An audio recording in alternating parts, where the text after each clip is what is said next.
no paint, no game. Hence, we have very talented Hamilton artist. Back with us this morning, Tania Lacaria can be described as an abstract artist with a deep introspective mixed with fun lights and colorful process that has taught me a thing or two in the past. Well, thank you, Tim. Did I get that right? You nailed it. That's great. Thank you so much. What a great introduction. Great to see you. Thank you. You were here last year. Yes. We put a piece of work together. We did. That is still in my house in the living room, not shunned to the laundry room where all my other pieces are. I love that. I'm very excited. Yes. What are we doing today? So just like last time, today you cannot go wrong. And today I thought that we would make a painting based on one of the collections I'm working on right now, which is the idea of like what it would look like to visually communicate emotions, which is what I do in my work. So two pieces right here. So these are two pieces from last year's collection called Love Letters to My Exes. Okay. And this year I'm working on a new collection called Mess. I'll exhibit it in Artist Project in Toronto in April. And so I would love to walk you through the process of what happens in my brain. Okay, what happens? So we've got colors here and we've got lots of instruments, and I want you to think about what the word happiness makes you feel and how you would visually communicate that on canvas. Do you go color first? I think color when I think happiness. Let's go color. I don't know. I like bright colors. That's like Can I we said. mix colors? You are the artist here. Okay, so I'm gonna mix some colors. Okay. I don't know. That's right.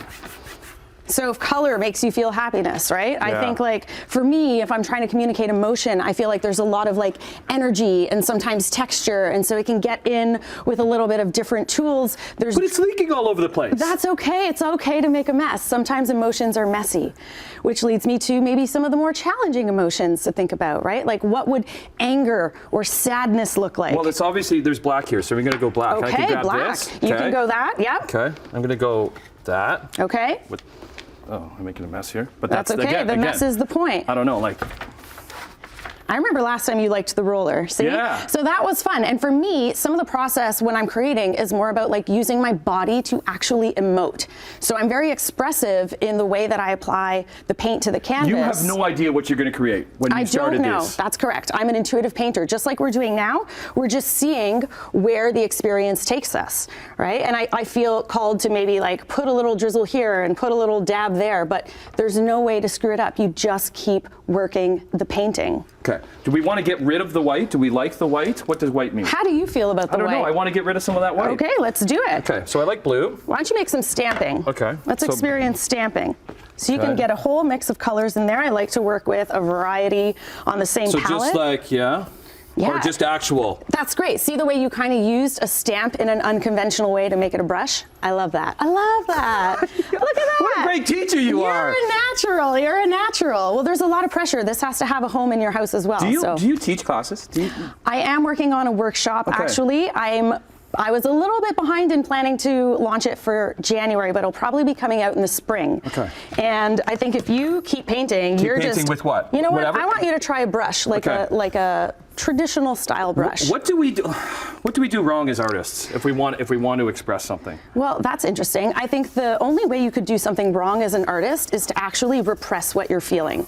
There's no way to do anything wrong on canvas or whatever your actual media is. I don't know what that is. That just came to my mind. But it's great. Didn't it feel good?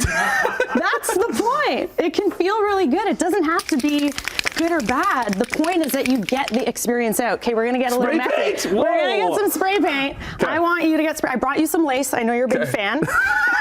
So I'm gonna try not to paint your fingers. Why don't you leave it there? Right there? Yeah, you got it. Your hand has to come out of the way or you're gonna get painted. Oh, I'm gonna get painted. Okay. We're gonna lean it. Do you want to spray? Yes. I know you do. Okay. There you go. We're gonna make a nice stencil. So sometimes I use different materials to communicate a texture and feeling, and boom, look at that. Wow. Right? Okay, we got a minute left. What else can we have here? Okay, I think we need to add some white, and we're gonna add some mixing. I'm gonna help make this piece a little bit more exciting for you. But the idea when you're an artist, you can't actually screw anything up, and the workshop I plan on running is based on the idea that sometimes we need to get past our creative blocks. Oh, I like this color. These colors are good. To work with that color. Because again, this color is what the emotion emotion that is bringing me is happiness because of that bright. Yeah. I brought that with a little bit of sun, maybe up in the sky. I think we're going to add a little bit more of this. 30 seconds left. Where can people see your work? So my work right now is available privately through my website, but also I am represented by the Art Gallery of Hamilton Sales Center. You can go check out my work there. Here's some of your pieces right here. Yeah, and I also will be part of a group show at Carnegie Gallery in Dundas. The opening reception is February 2nd. Okay. I'll be popping up at the Westdale Theatre for their 5-year anniversary in February. Okay. And then, of course, I'm so excited to see everybody in April in Toronto at the Artist Project. Okay, we got to go. Bye. We'll keep working.